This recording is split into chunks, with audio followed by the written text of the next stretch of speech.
All right, let's jump into a really great story from Journey to the West. It's a classic tale about a hero who finally comes home only to find out his kingdom has been taken over. This is the story of Sun Wukong, the Monkey King, and the fight to take back what's his. I mean, talk about a nightmare homecoming, right? You've been gone for ages, you've learned all these incredible new skills, and all you want to do is get back to your people.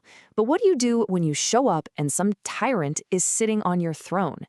Well, that is the exact problem Sun Wukong is about to face. So our story kicks off with Sun Wukong finally making it back to his home, the legendary Flower Fruit Mountain. He's been away for a long time, seeking immortality and all this power, and he is absolutely expecting a hero's welcome.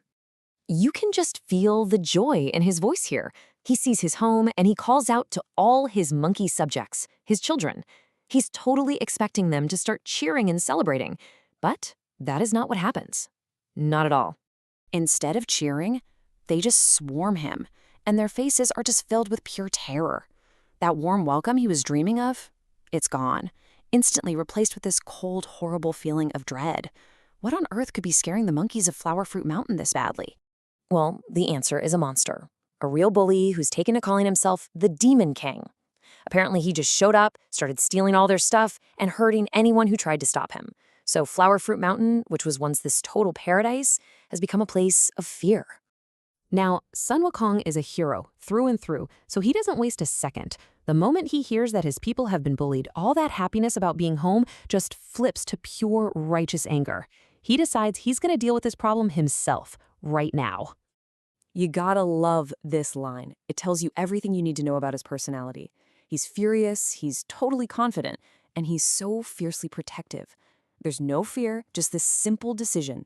This is wrong, and it will not stand. He's off to find this Demon King and settle things for good. And when Wukong gets there and starts yelling for the demon to come out, what's the first thing the Demon King does? He laughs at him. He sees this tiny little monkey and just immediately starts mocking him for his size. He has absolutely no idea who he's dealing with. And that, my friends, is a massive mistake. Because the Demon King himself is a 30-foot-tall giant. He absolutely towers over Wukong. It's just a ridiculous physical mismatch. So this really sets up a classic David versus Goliath situation. You've got Wukong, who is tiny and has no weapon, and then you have the Demon King, a 30-foot-tall monster with a huge steel knife. On paper, this should be an impossible fight, but Wukong's got a couple of secret weapons. He is unbelievably agile, and he is way cleverer. The Demon King, just full of himself, suggests what he thinks is a fair fight. He sees Wukong is unarmed and decides to put on this big show of how honorable he is. Yeah, he says he won't take advantage of Wukong, a simple fist fight. It sounds noble, right? But really, it's just him saying, I'm so big and strong, I don't even need my weapon to crush you. It's a promise that he has absolutely no intention of keeping. So the fight starts, and it's immediately obvious the giant messed up. Wukong is just a blur. He's too fast, too flexible. He's darting in and out, landing all these quick, sharp hits that the demon can't even see coming. All that brute strength is totally useless against Wukong's skill. The giant is losing, and he's getting really frustrated. So what does our big, honorable demon do when things don't go his way? Yep, he cheats. He panics, breaks his word, and grabs that giant steel knife he brought with him, ready to just slice Wukong in two. The so-called fair fight is officially over. But oh, this is the moment the Demon King truly seals his own fate.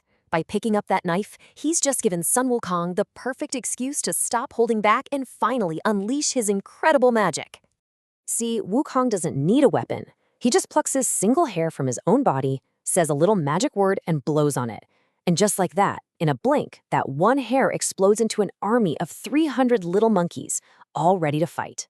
The Demon King is just done. He is instantly overwhelmed.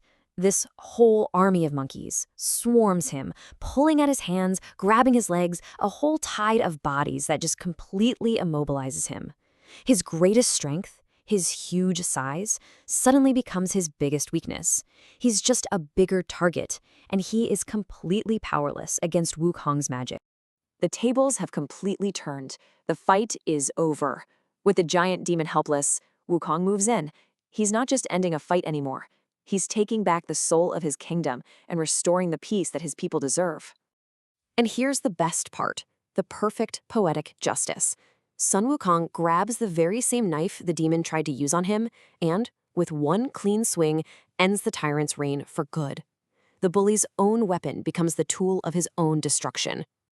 And just like that, the threat is gone. The monster that terrorized Flower Fruit Mountain is no more. A simple, direct solution to a very brutish problem. Wukong calmly reabsorbs the magic hair, and the monkey army vanishes just as fast as it appeared. Then, he goes back to his subjects, not just as the traveler who left, but as the king who came home to protect them. This isn't just a victory, it's a promise that their home is now safe, protected by a power much, much greater than any simple brute. And this whole story leaves us with a pretty interesting question to think about, doesn't it? The Demon King ruled with fear and raw power, and he lost.